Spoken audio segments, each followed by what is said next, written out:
There has been no major law toward gun control in our country in an effort to curb violent crime. Most recently, on a street in New York City, the shooting of John Lennon once again focused worldwide attention on this country's murderous society.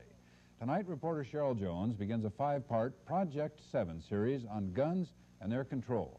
And here's part 1. The aftermath of John Lennon's death is a revived and intense clamor for more gun laws. Old wounds are reopened.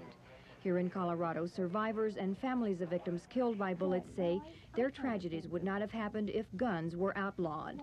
It just seems terribly wrong that because Stephen Scott happened to pick up a gun and happened to decide that he wanted drugs or booze or whatever that Christmas, things went wrong, that all of a sudden my brother's dead. It's just, it's ridiculous.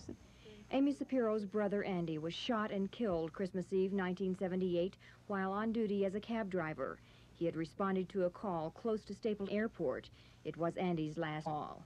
His passengers were his robbers and killers. They followed this famous trail of blood through the snow right back to the cab and found my brother there dead. My annoyance with society is the general violence and the fact that guns are just around and they kill people. That's how I see them. I'd like to see them totally banned. What a contrast to the modern day. Jim Tucker was brought up with guns. His father was a county sheriff, and his children had guns to play with. After 3 tours in Vietnam, Jim was honorably discharged without a scratch. He was looking forward to a bright future in electronics, but instead, he's now blind, learning to read Braille, and is lonely for his children. All 3 of them are in custody of their grandmother in California. The court ruled him incapable of caring for them because of his blindness. An unknown assailant shot him twice in the head through a window, just a month after his discharge. A case of mistaken identity, police believe. The bullets were probably meant for the car repossessor next door. My skull was blown open. I lost my right eye. My right eye is now plastic, thanks to the Veterans Administration. And I had to have a metal plate put in my skull to replace the bone that was torn apart. I think that handguns should be outlawed, but I don't think it's going to happen in the near future. You know, this morning's newspaper showed a picture of Ronald Reagan handing a rifle to President Portillo of Mexico, and I think that's pretty symbolic of what's not going to come to pass. Ronald Reagan officially becomes the 40th president of the U.S. tomorrow and the 6th president with membership in the National Rifle Association.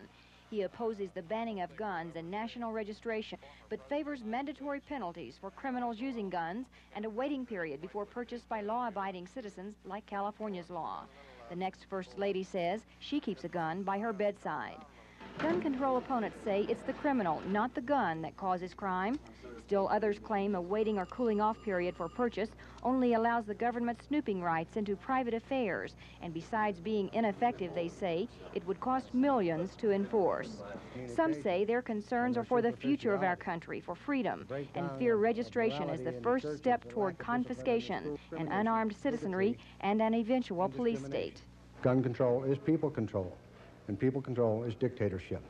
And the thing that worries me is there's never been a mass genocide or a Holocaust and murder of millions of people except by the armed forces of the government against a disarmed citizenry. And firearms and freedom are inseparable. I do not trust the government to disarm the people. The emotions in this issue run deep. We won't find the answers this week, but we'll explore both sides of the issue and talk to people whose guns are on both sides of the law. And tomorrow night, we'll take a look at the people whose guns are legally owned in Denver and how they use them. Cheryl Jones with a Project 7 report.